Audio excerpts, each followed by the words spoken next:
नमस्कार दोस्तों, मेरा नाम है शिवम कुमार। मैं आपका स्वागत करता हूं अपने YouTube चैनल में। चलिए दोस्तों, शुरू करते हैं बिना किसी देरी के, जो कि हमारे UPSI, UP triple SC, UP लेखपाल और आरओ एआरओ के लिए बहुत ही महत्वपूर्ण प्रश्न होने वाले हैं। तो हमारा पहला प्रश्न है दोस्तों, भाषा की अभिव्यक्ति में कौन कौन से रूप हैं? ऑप्शन ए मौखिक, ऑप्शन बी लिखित, ऑप्शन सी मौखिक और लिखित, ऑप्शन डी इनमें से कोई नहीं। तो दोस्तों इसका आंसर हो जाएगा ऑप्शन नंबर सी, मौखिक और लिखित। भाषा की अभिव्यक्ति में कौन कौन से रूप होते हैं? तो मौखिक होता है और लिखित दोनों होता है। हमारा अगला प्रश्न है दोस्तों, भारतीय संविधान में किस भाषा को राजभाषा के रूप में स्वीकार किया गया है? तो यह दोस्तों अनुच्छेद 343 वन के तहत किसे स्वीकार किया गया राजभाषा के रूप में? हिंदी, यानी कि ऑप्शन नंबर बी सही हो जाएगा। भारत की कोई अपनी राष्ट्रीय भाषा नहीं है, भारत की अपनी राजभाषा है, जो कि कौन सी है? हिंदी है। यह किस अनुच्छेद के तहत है? तो अनुच्छेद 343 वन के तहत है। हमारा अगला प्रश्न है दोस्तों, पर्यावरण शब्द का संधि विच्छेद कौन सा होगा? ऑप्शन नंबर ए पर्या प्लस वरण, ऑप्शन बी परि प्लस आवरण, ऑप्शन सी परिधि प्लस आवरण, ऑप्शन डी परिधि पर प्लस आवरण। तो दोस्तों इसका आंसर हो जाएगा पर्यावरण का संधि विच्छेद क्या हो जाएगा? ऑप्शन नंबर बी परि प्लस आवरण। क्या हो जाएगा दोस्तों? परि प्लस आवरण। हमारा अगला प्रश्न है दोस्तों,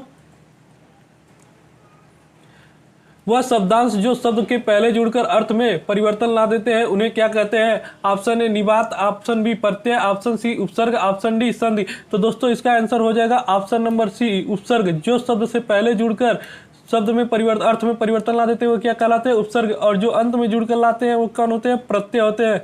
निपात क्या होता है दोस्तों? तो निपात वह होता है जब किसी बात पे कोई जोर दे के कहना होता है तो वहाँ पे क्या होता है? निपात का प्रयोग करते हैं। जैसे तक, मत, क्या, हाँ। जैसे वाक्य में तुमने तो हद ही कर दी, इसमें ही क्या है?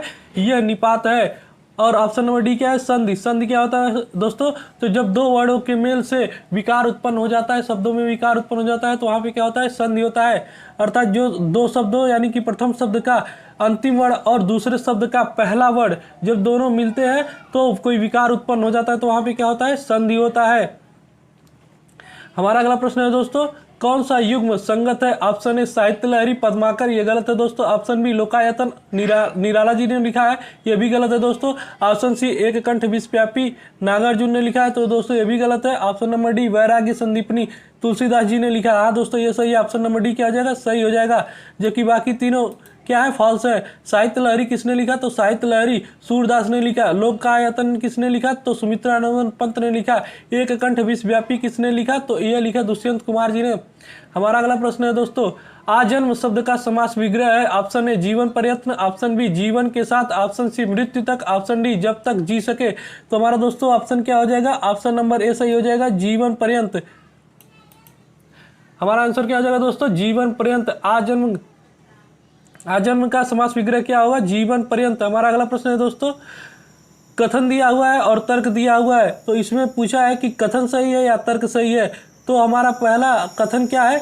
नारी चेतना की प्रामाणिक अभिव्यक्ति स्त्री लेखिकाएं ही कर सकती हैं।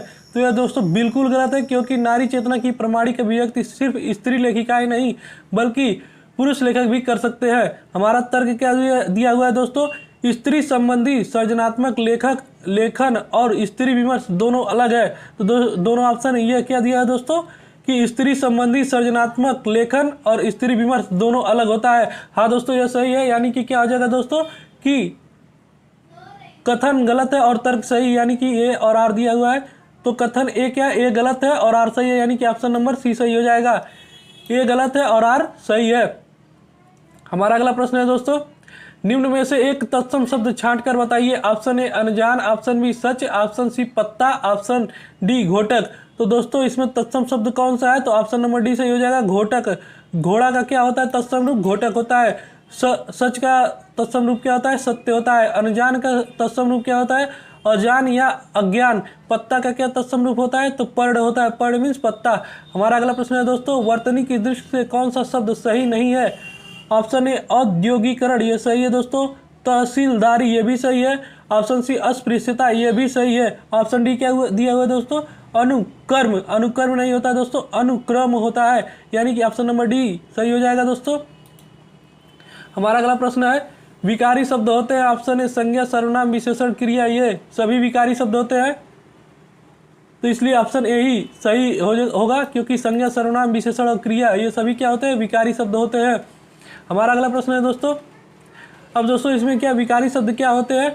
ऐसे शब्द जिनके आगे उपसर्ग या प्रत्यय जुड़कर उन शब्दों के अर्थ को बदल देते हैं, वो क्या होते हैं? विकारी शब्द होते हैं। तो संज्ञा और सर्वनाम विशेषण क्रिया में कोई भी प्रत्यय या उपसर्ग जुड़कर इनके अर्थ को बदल देता है, तो ये सभी क्या होते हैं? विकारी शब्द होते हैं। हमारा अगला प्रश्न है दोस्तों, संज्ञा के कितने भेद होते हैं? तो संज्ञा के कितने भेद होते हैं? Option A 3, option B 4, option C 5, option D 8। दोस्तों संज्ञा के तो 5 भेद होते हैं, लेकिन ऑप्शन में यहाँ पे हम 3 ही लगाएंगे, क्योंकि संज्ञा के मुख्य भेद कितने माने गए हैं? 3 माने गए हैं। व्यक्तिवाचक संज्ञा, जातिवाचक संज्ञा और भाववाचक संज्ञा। जातिवाचक संज्ञा में क्या होता है दोस्तों? दो जो दिए हुए समूहवाचक और द्रव्यवाचक आते हैं। हमारा अगला प्रश्न है दोस्तों, निम्नलिखित में से कौन सा शब्द स्त्रीलिंग नहीं है? ऑप्शन ए दाल, ऑप्शन बी मई, ऑप्शन सी गर्दन, ऑप्शन डी दर्द। तो दोस्तों इसका आंसर हो जाएगा, कौन सा शब्द स्त्रीलिंग नहीं है? तो दोस्तों ऑप्शन नंबर डी सही हो जाएगा, दर्द। जबकि दाल, गर्दन और मई क्या हो गया? ये सभी स्त्रीलिंग है। दोस्तों प्रत्येक महीना, जो महीने के नाम होते हैं वो क्या होते हैं? पुल्लिंग होते हैं, लेकिन जनवरी, मई और जुलाई क्या होते हैं? ये ऐसे हैं कि जो स्त्रीलिंग में आते हैं। दाल, गर्दन, आप दोस्तों स्त्रीलिंग शब्दों को इस तरह से पहचान सकते हैं कि जैसे सर्वनाम मेरा या मेरी लगा के प्रश्न करेंगे तो आप स्त्रीलिंग और पुल्लिंग पहचान सकते हैं, या विशेषण अच्छा या अच्छी करके लगा के प्रश्न करेंगे तो आप आप स्त्रीलिंग पहचान सकते हैं, या क्रिया के द्वारा आप पता कर सकते हैं कि करता है, करती है। जब आएगा प्रश्न लगा के आप करेंगे तो जो आपको उत्तर मिलेगा आप स्त्रीलिंग शब्दों की पहचान कर सकेंगे। हमारा अगला प्रश्न है दोस्तों, हिंदी में वचन कितने होते हैं? Option A 2, option B 3, option C 4, option D 5। तो दोस्तों इसका आंसर हो जाएगा ऑप्शन नंबर ए। हिंदी में कितने वचन होते हैं? 2 ही वचन होते हैं, एक वचन और बहुवचन। और क्या होता है? एक तिर्यक रूप होता है, जो कि तिर्यक रूप क्या ही होता है? वो एक ही वचन होता है। इसलिए हिंदी में वचन कितने होते हैं? ऑप्शन नंबर ए सही हो जाएगा, 2 ही वचन होते हैं। हिंदी में कितने वचन होते हैं? 2 वचन होते हैं। निम्न में से कौन सी भाववाचक संज्ञा है? Option A Bharat, option B लड़का, ऑप्शन सी कायर, ऑप्शन डी मित्रता। तो दोस्तों इसमें साफ साफ नजर आ रहा है कि भाववाचक संज्ञा कौन सा है? ऑप्शन नंबर डी सही हो जाएगा। भारत क्या व्यक्तिवाचक है, और जबकि लड़का क्या है? लड़का ये जातिवाचक संज्ञा है। कायर भी दोस्तों ये भाववाचक ही संज्ञा में आएगा, लेकिन यहाँ पे ऑप्शन नंबर डी हम सही मारेंगे। कायर जातिवाचक संज्ञा में भी आ सकता है। हमारा अगला प्रश्न है दोस्तों, देश को हानि जयचंदों से होती है, रेखांकित में संज्ञा है। ऑप्शन ए जातिवाचक, ऑप्शन बी व्यक्तिवाचक, ऑप्शन सी भाववाचक, ऑप्शन डी द्रव्यवाचक। तो यहाँ जयचंदो मतलब एक जाति से जाति का बोध हो रहा है, इसलिए जयचंदो क्या होगा? जातिवाचक संज्ञा है। जयचंद किसी एक व्यक्ति के नाम के लिए नहीं प्रयोग हो रहा है, ये सभी जो जयचंदो होते हैं मतलब जिन्होंने मुखबरी की होती है उनके लिए यह शब्द प्रयोग किया जाता है, यानी कि जयचंद क्या है? जातिवाचक संज्ञा है। हमारा अगला प्रश्न है दोस्तों, निम्नलिखित में से स्त्रीलिंग शब्द कौन सा है? ऑप्शन ए पानी, ऑप्शन बी दूध, ऑप्शन सी तेल, ऑप्शन डी क्या? ठंडाई। तो दोस्तों ऑप्शन ए पानी, दूध और तेल क्या होते हैं? पुल्लिंग शब्द होते हैं, जबकि ठंड प्लस आई ये जुड़ा हुआ है, तो यह क्या? जिस शब्द के अंत में आई जुड़ा होता है क्या होता है? स्त्रीलिंग होता है, इसलिए ऑप्शन नंबर डी सही हो जाएगा। ठंडाई, ठंडाई कौन सा शब्द है? स्त्रीलिंग शब्द है। हमारा अगला प्रश्न है दोस्तों, गरीबों को वस्त्र दो वाक्य में कौन सा कारक है? ऑप्शन ए करण कारक, ऑप्शन बी अपादान कारक, ऑप्शन सी संप्रदान कारक, ऑप्शन डी कर्म कारक। तो गरीबों को यहाँ को का प्रयोग हुआ है, कर्ता ने कर्म को, यानी कि यहाँ पे कौन सा कारक है दोस्तों? तो कर्म कारक हो जाएगा। ऑप्शन नंबर डी सही हो जाएगा। गरीबों को वस्त्र दो वाक्य में कौन सा कारक है? तो कर्म कारक है। हमारा अगला प्रश्न है दोस्तों, हिंदी पत्रिका कादम्बनी के संपादक कौन है? हिंदी पत्रिका कादम्बनी के संपादक कौन है? राजेंद्र अवस्थी जी है। कौन है? राजेंद्र अवस्थी जी है। हिंदी पत्रिका कादम्बनी के संस्थापक कौन है? संपादक कौन है? राजेंद्र अवस्थी जी हैं। राजेंद्र अवस्थी ने किस पत्रिका का संपादन किया है? तो कादम्बनी पत्रिका का संपादन किसने किया? राजेंद्र अवस्थी जी ने किया। हमारा अगला प्रश्न है दोस्तों, तुम्हें क्या चाहिए? तो यहाँ क्या चाहिए रेखांकित का सर्वनाम भेद है। तो तुम्हें क्या चाहिए का रेखांकित सर्वनाम भेद क्या है? तो क्या लगा हुआ है? तो ये कौन सा हो जाएगा? प्रश्नवाचक सर्वनाम हो जाएगा। कैसा हो जाएगा? प्रश्नवाचक सर्वनाम हो जाएगा। हमारा अगला प्रश्न है दोस्तों, नल बूंद बूंद टपक रहा है वाक्य में रेखांकित शब्द है।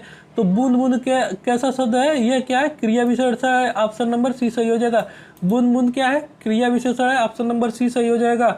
20 का ऑप्शन नंबर सी सही हो जाएगा। हमारा अगला प्रश्न है दोस्तों, सीता जाती है इस वाक्य में भूतकालिक भेद इंगित कीजिए। तो सीता जाती है इस वाक्य में भूतकालिक भेद इंगित कीजिए। तो ऑप्शन ए आसन भूत है, ऑप्शन बी हेतु हेम हेतु हेतु मद भूत है, ऑप्शन सी तत्कालिक वर्तमान है, ऑप्शन डी पूर्ण भूत है।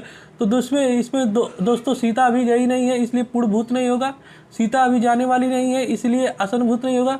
यहाँ पे क्या होगा दोस्तों, अभी तुरंत गई नहीं इसलिए तत्कालिक भी नहीं होगा, लेकिन यहाँ पे सीता जाती है, अभी कोई निश्चित हुआ नहीं है कि वह जाएगी कि या नहीं जाएगी, इसलिए यहाँ पे क्या होगा, हेतु हेतु मद भूत होगा, ऑप्शन नंबर बी सही हो जाएगा। सीता जाती है तो क्या हो जाएगा यहाँ पे, ऑप्शन नंबर बी सही हो जाएगा, हेतु हेतु मद भूत हो जाएगा। हमारा अगला प्रश्न है दोस्तों, निम्नलिखित में से कौन सी क्रिया द्विकर्मक नहीं है। ऑप्शन ए राम ने मोहन को पैसा दिया, ऑप्शन बी सेठ मुनीम को वेतन देता है, ऑप्शन सी माँ नौकर से भोजन बनवाती है, ऑप्शन डी पिता ने पत्र को दस्तक दी। तो दोस्तों इसका आंसर हो जाएगा ऑप्शन नंबर सी। क्या हो जाएगा दोस्तों, ऑप्शन नंबर सी सही हो जाएगा, माँ ने नौकर से भोजन बनवाती है। दोस्तों इसका आंसर मैं श्योर नहीं हूँ, इसलिए आप लोग इसका आंसर जरूर चेक कीजिएगा और मुझे भी बताइएगा कि ये किस प्रकार से यह आंसर सही है, जो कि यह हमारे परीक्षा में पूछे गए प्रश्न में आयोग ने इस ऑप्शन को सही माना है। लेकिन दोस्तों इसे आप कमेंट सेक्शन में जरूर बताइएगा कि ये कैसा, मतलब किस प्रकार से यह सही है। हमारा अगला प्रश्न है दोस्तों, मुझसे यह काम नहीं हो सकता में वाच्य है। तो ऑप्शन ये सही हो जाएगा, भाववाच्य नहीं हो सकता। जब नकारात्मक वाक्य का प्रयोग होता है तो वहाँ पे कौन सा वाच्य होता है, तो वहाँ भाववाच्य होता है। तो मुझसे यह काम नहीं हो सकता, तो यहाँ पे क्या हो जाएगा आंसर, ऑप्शन नंबर बी भाववाच्य हो जाएगा। 23 का क्या हो जाएगा, बी सही हो जाएगा।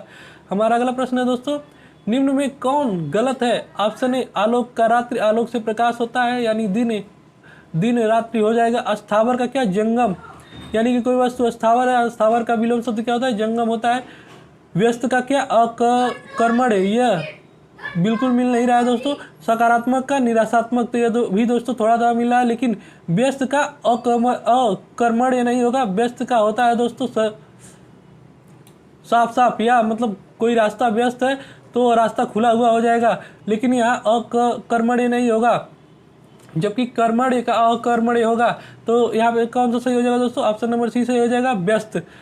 अगला प्रश्न है दोस्तों, मोहन बाजार की ओर गया है, वाक्य में रेखांकित शब्द है। मोहन बाजार की ओर गया है, वाक्य में रेखांकित शब्द है, की ओर कौन सा शब्द है, तो ऑप्शन नंबर कौन सा सही हो जाएगा, ऑप्शन नंबर ए सही हो जाएगा, क्रिया विशेषण है।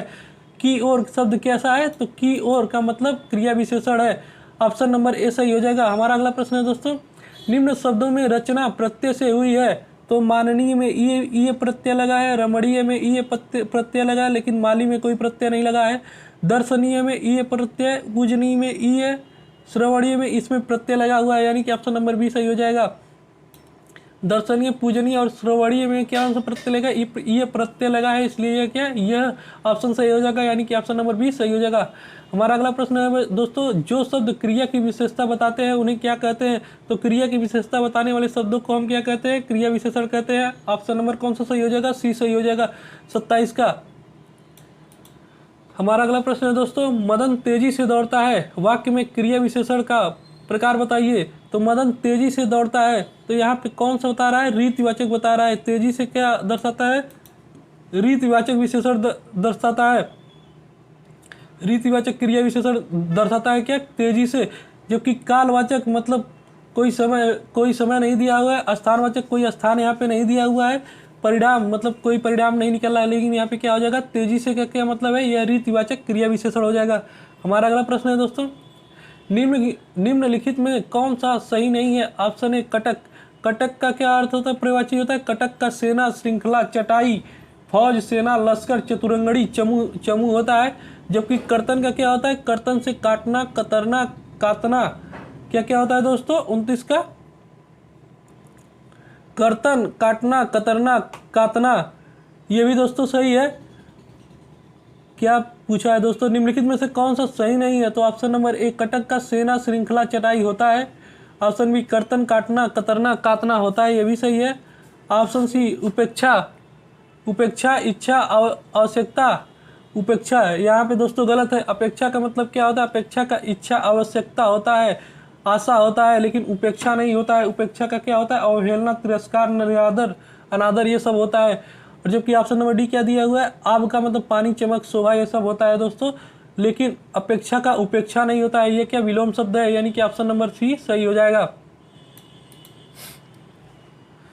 हमारा अगला प्रश्न है दोस्तों, निम्नलिखित में से निम्न में से कौन सा विलोम युग्म ठीक है। ऑप्शन ए अपव्यय का मितव्यय या विलोम शब्द है। बी का आज्ञा का क्या होगा? निंदा, ऐसा कोई नहीं। उपकार का क्या होगा? भलाई। ऑप्शन डी ईर्ष्या का द्वेष। तो दोस्तों इसका आंसर क्या हो जाएगा? ऑप्शन नंबर ए सही हो जाएगा, अपव्यय का मितव्यय, ये ऑप्शन सही है। जबकि आज्ञा का निंदा नहीं होता। जब किसी की प्रशंसा होती है तो वहाँ पे निंदा होता है, उपकार का अपकार होता है, ईर्ष्या का प्रेम होता है। हमारा अगला प्रश्न है दोस्तों, निम्न वाक्यों को उचित मुहावरा लगाकर पूरा कीजिए। परस्पर विरोधी दलों का सहारा लेना, यानी कि ऑप्शन ए कब्र खोदना है, ऑप्शन बी अपने पाँव पे कुल्हाड़ी मारना है, ऑप्शन सी जान जोखिम में डालना है, ऑप्शन डी सूरज को दीपक दिखाना है। तो दोस्तों इसका आंसर हो जाएगा ऑप्शन नंबर बी, आप अपने पाँव पर कुल्हाड़ी मारना है। सही आंसर क्या हो जाएगा? ऑप्शन नंबर बी, अपने पाँव पे क्या करना? कुल्हाड़ी मारना है। परस्पर विरोधी दलों का सहारा लेना मतलब अपने पाँव पर कुल्हाड़ी मारना होता है।